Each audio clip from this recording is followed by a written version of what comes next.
Welcome to this edition of Arlington Public News. I'm James Milan. And I'm Brenda Mahoney. At Arlington Public News, we bring you stories of interest to Arlington and surrounding communities.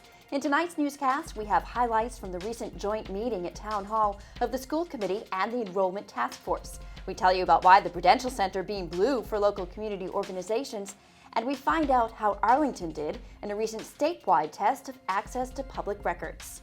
Plus, we report on a special visit from an American Idol contestant to the Ottoson Middle School. That and more coming up next.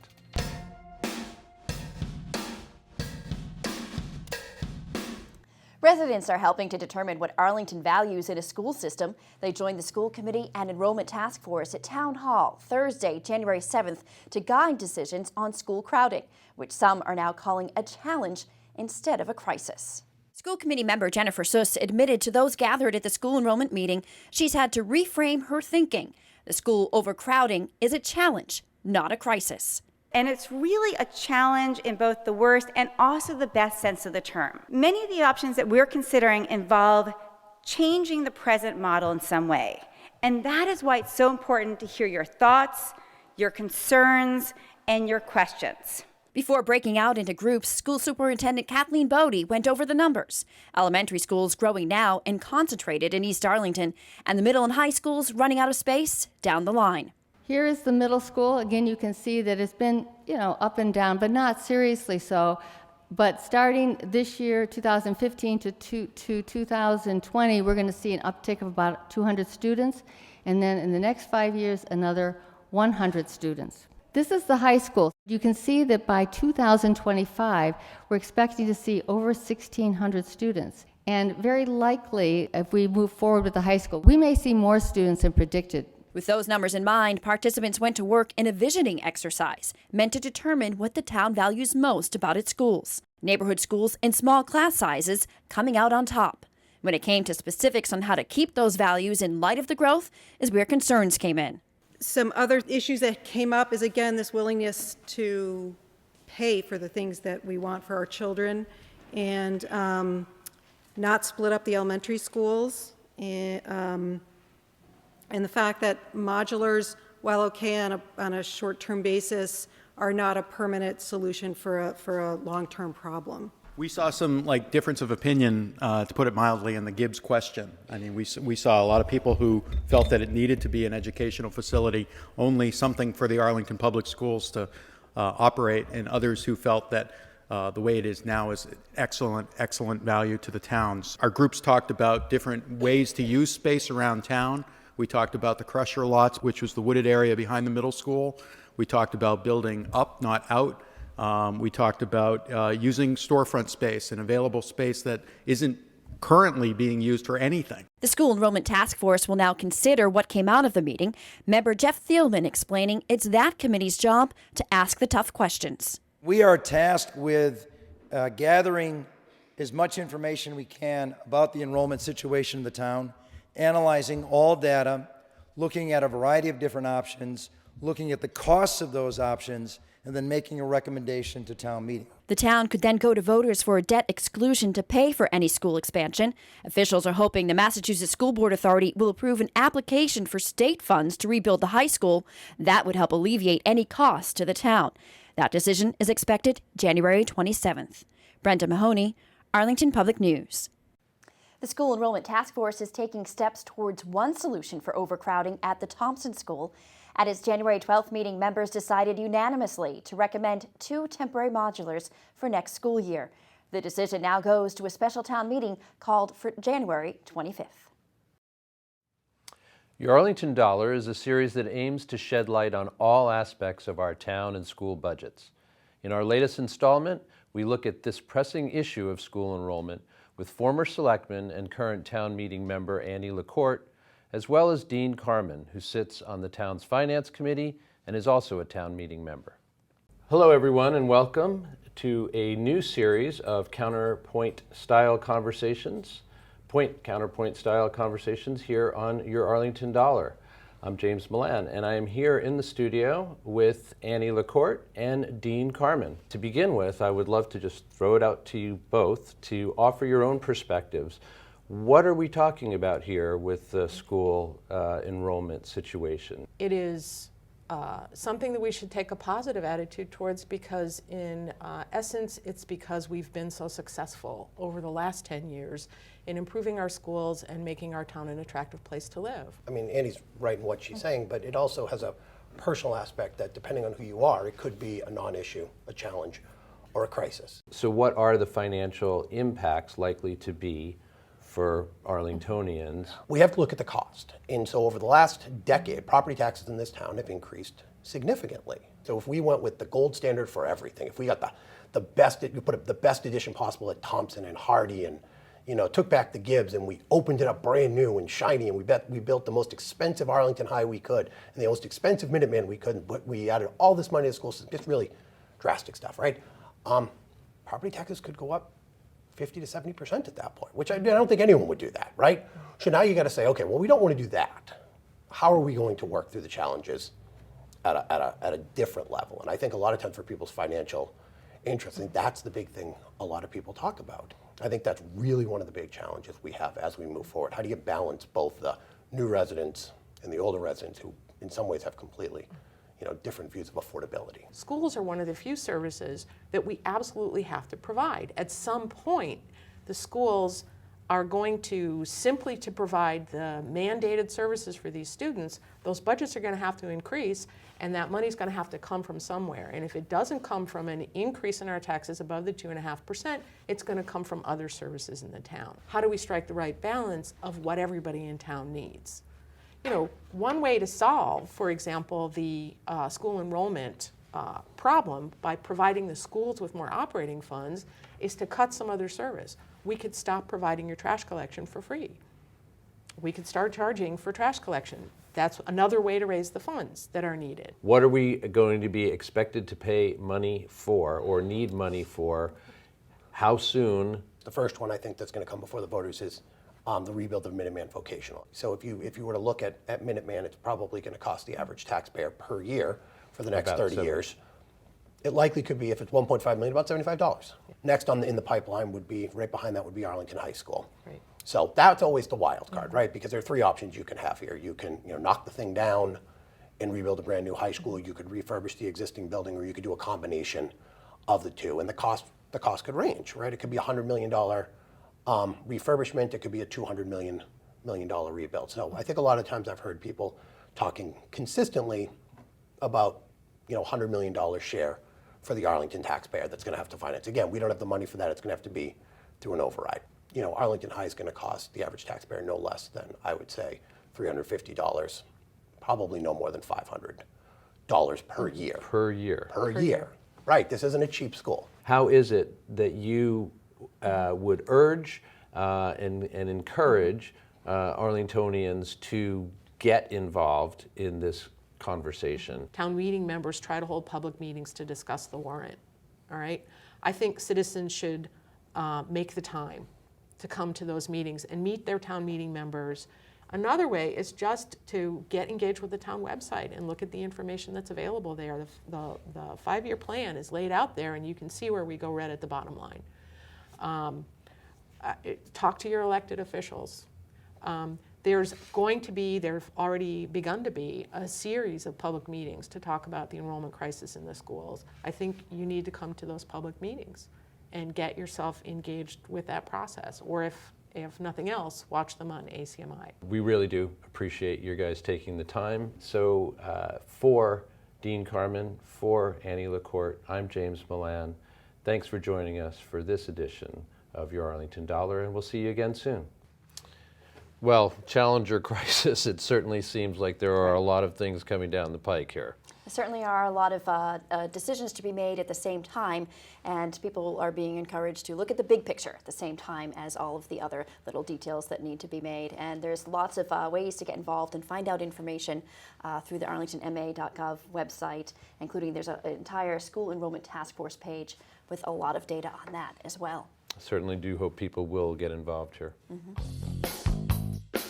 Prompt access to public records is being tested in the state, including Arlington. Northeastern journalism students, along with the Boston Globe and news station WCVB, recently set out to see how easy it is to obtain public records in the legally mandated amount of time.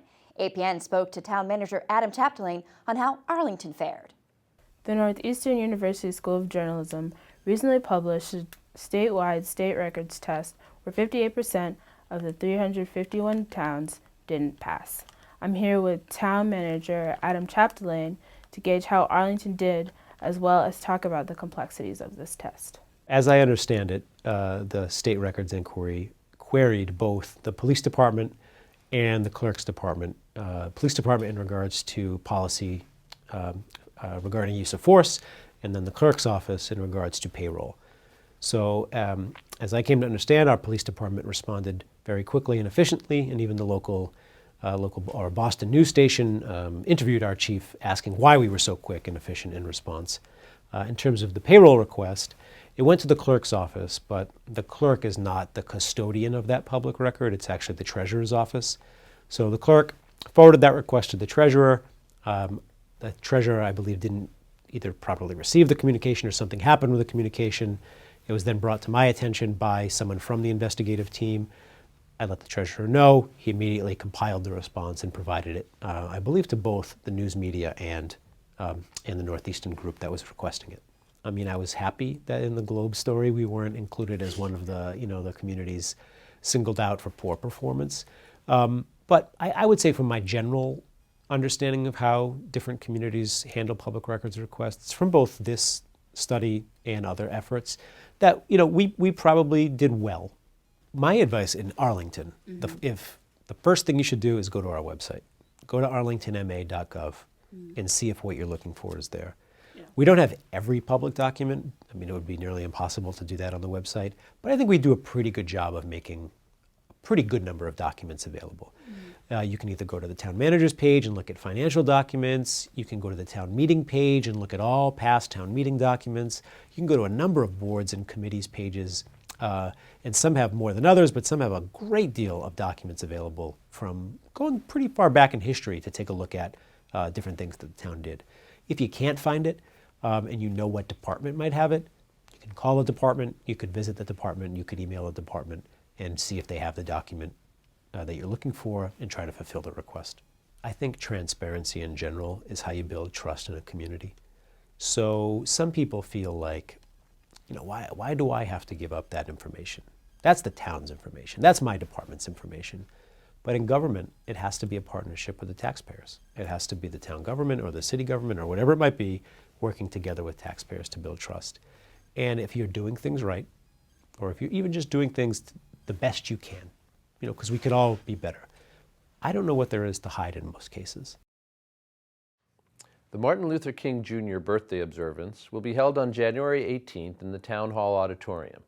This is an opportunity for guests and the community to celebrate the achievements of a man who dedicated his life to advancing civil rights in America. The event features music from the Newton Myrtle Baptist Gospel Ensemble, and guest speaker Tito Jackson will help commemorate 50 years of the Metco program in Arlington. Adam Kalodras here for Arlington Public News. I'm here with Pearl Morrison, who is going to give us a little bit of information about the 28th annual Martin Luther King Jr. birthday observance here in Arlington. Pearl, what is the purpose of this event, and why is it important to honor MLK? Charles Grady, Reverend Dr. Charles Grady, and he was the pastor of the Unitarian Universalist Church on Massachusetts Avenue, corner Mass and Pleasant Street. And he is quoted as saying, we almost read daily of ugly incidents of racial intolerance and violence, and so forth and so on, and a tendency to strip away hard-won civil rights for minority groups. An annual event honoring Dr. King's memory was one way of responding. What do you want the audience to take away from the event? I want them to really be spiritually lifted. I want them to leave clapping and cheering. I want them to leave singing. And then I want them to leave with a heart full of wanting to continue to serve the civil rights goals. Why did you choose Councillor Tito Jackson to speak at the event? Well, it was brought to my attention that Tito Jackson is a Metco graduate. Now, let me back up a little bit. This 28th annual birthday celebration is a tribute to the 50th anniversary of Metco in Arlington. And Arlington was one of the original towns to start the Metco program. Tito Jackson is a Metco graduate from the Brookline Public Schools. And you just talked about Metco a little bit, but why do you think that Metco is such an important program? Probably 5 or 10-fold, but just let me say twofold. The first thing is every student in Massachusetts is entitled to an outstanding education. The students in Boston have not had all of the opportunities that students in suburban schools have. So this exposes them to a more powerful education. Thank you, Ms. Morrison, for taking the time to fill us in on the event. ACMi will have full coverage of the event of the Martin Luther King Day celebration. And for more information, you can go on to www.acmi.tv. I'm Adam Kalodris for the Arlington Public News. Certainly inspiring listening to her speak there regarding both the event itself, the MLK event, and the music and everything, and everyone coming together to observe MLK and what he did, but also the guest speaker, Boston City Councilor Tito Jackson, regarding Metco and 50 years of Metco, that Arlington was one of the first towns to participate in Metco. Yes, lots to celebrate, and I've been lucky enough to be at a number of these observances before, and you do leave the place just like Pearl hopes that you will, so that's a great thing. The MLK observance is free and begins at Town Hall at 7:30 p.m. Full coverage of the event will air at a later date on ACMi's public channel and on the web at acmi.tv. Have you ever noticed that the color of the light on top of the Prudential Center in downtown Boston isn't always the same? Recently, Partners for Youth with Disabilities flipped the switch to light up Boston as part of the annual 31 Nights of Light program. The top of the Pru beamed blue in support of the Partners for Youth with Disabilities. Here's more on the organization. 3, 2, 1. I'm here at the Prudential Center for this lighting up event for PYD, Partners for Youth with Disabilities. And we have the honor to talk with Nicole, Regina, and Krista today. The mission of Partners for Youth with Disabilities is to mentor youth with disabilities through programs, one-to-one mentoring and group mentoring programs, and also inclusion. We have had a wonderful experience with the Arlington Boys and Girls Club. We created a program for youth with autism because we have many referrals of youth with autism. So our programs are really geared toward helping youth, high school age youth, even younger age youth. We actually serve 6 to 24, so that's quite a broad range. The main population is the middle years through high school transition age youth, and indeed seeing that they feel prepared, they feel confident to be employed, to live on their own, to be independent. So what do you do as a mentor? We generally have fun together, whether it's a movie or going bowling or hanging out in the park, one of my Angela's favorite activities. And I just would love to see more people become involved. You know, Angela's a wonderful part of my life.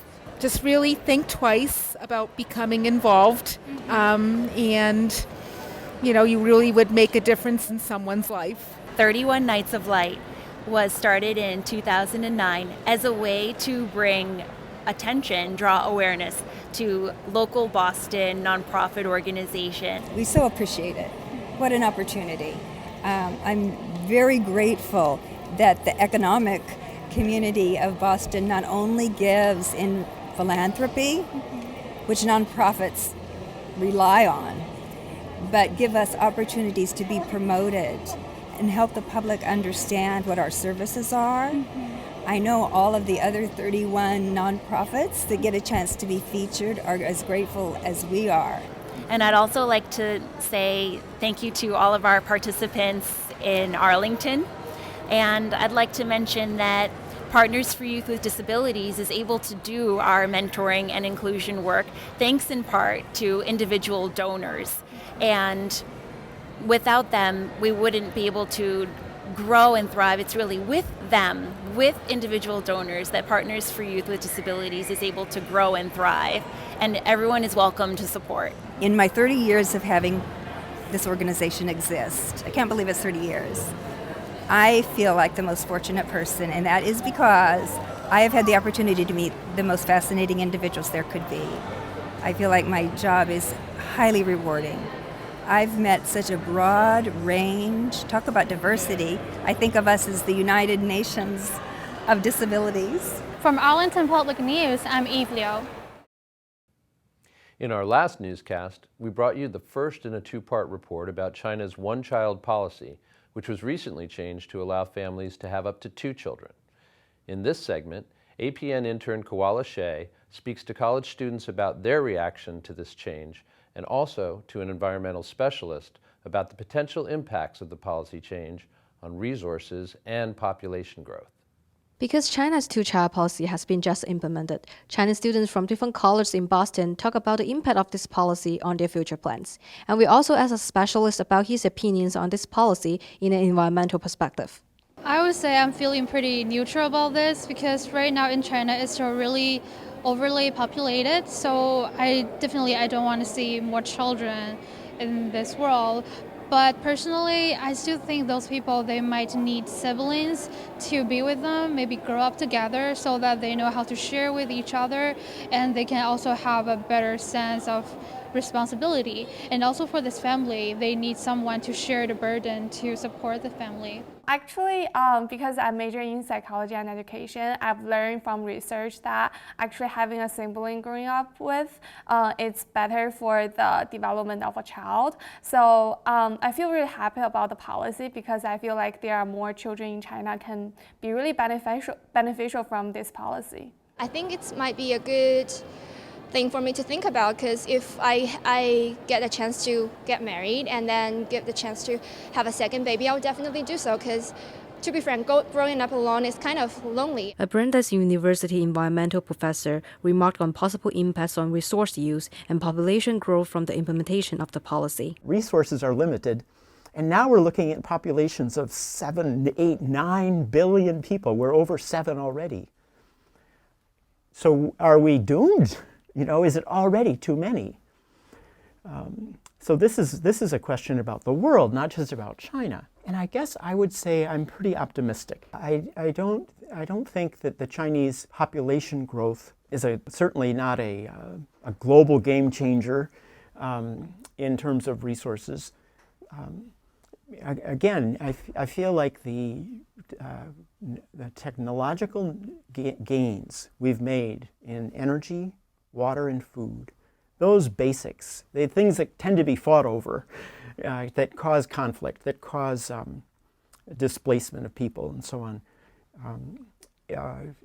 that knowledge has reached a point where if we're collaborative as a species, if we're internationally collaborative with technological transfer and knowledge, if we continue to keep open free trade, or at least good interchange of goods, so that when a nation is suffering a drought, there's food can be brought in and fill in that gap, because we're all going to suffer food scarcity at some point, even the United States. Population growth is a function not just of numbers of children per family, but also number of families starting to raise children. So I think the population in China will continue to grow for some time. But again, I just don't see that as disaster. And I don't see that it will continue to grow inevitably. I think in the next few decades, we'll see the Chinese population begin to stabilize. The impact of China's two-child policy remains to be seen, and people's attitude toward the implementation of the policy seem to differ. However, the environmental and social implications behind the policy may deserve further discussion. Please look for the extended version of this interview and a blog post on our website. For Arlington Public News, I'm Koala Shea. Certainly an enlightening story there. Well, if you're looking for something to do with the family during these cold winter days, we've got suggestions for you. In our arts and entertainment calendar, there's details on a Lego competition and a magician at the Regent Theater. And of course, there's always events at the Robbins Library and the Ed Burns Arena skating rink. Here's more.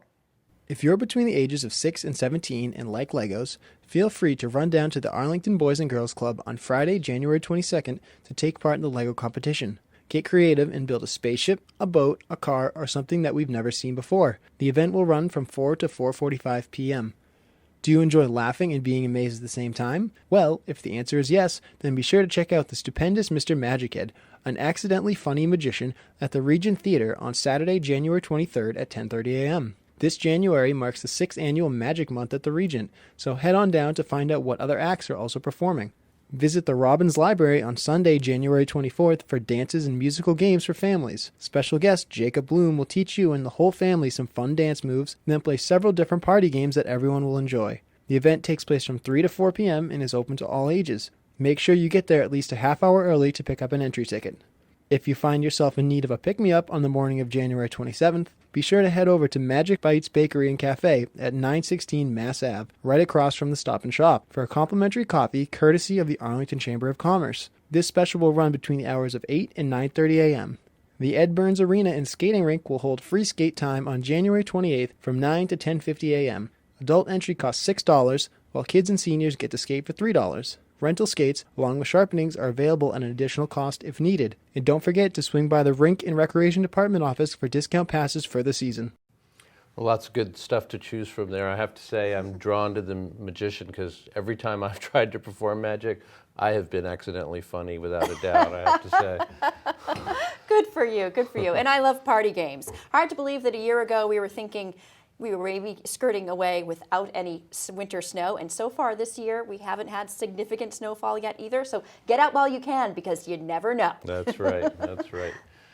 Thank you for joining us this week to explore local events and issues affecting Arlington. Check out extended interviews and our latest segments on the web at news.acmi.tv. And don't forget to like us on Facebook and follow us on Twitter at Arlington Public. We are going to leave you tonight with highlights from a special event at the Ottoson Middle School on January 11th. Casey McQuillan is a singer-songwriter and former American Idol contestant. She performed her program entitled You Matter, an interactive concert of songs and stories with an anti-bullying theme. Please join us next time for another edition of Arlington Public News. I'm Brenda Mahoney. And I'm James Milan. Thanks for being here.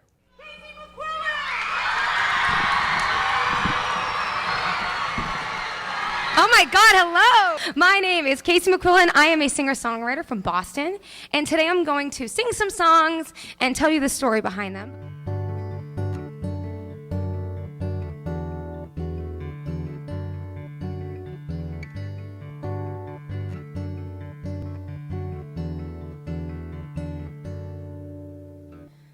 Little girl, she's turning 5 and she don't know where to start.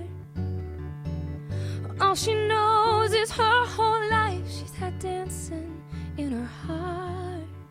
And as she turns, the world seems to go away.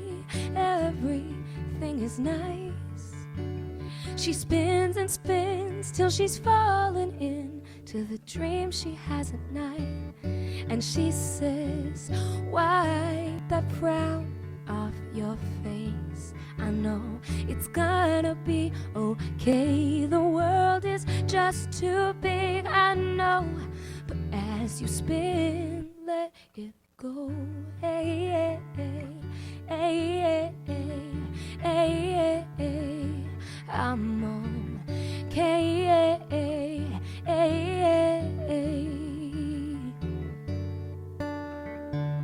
Little girl, she's 17 and the door slams in her face.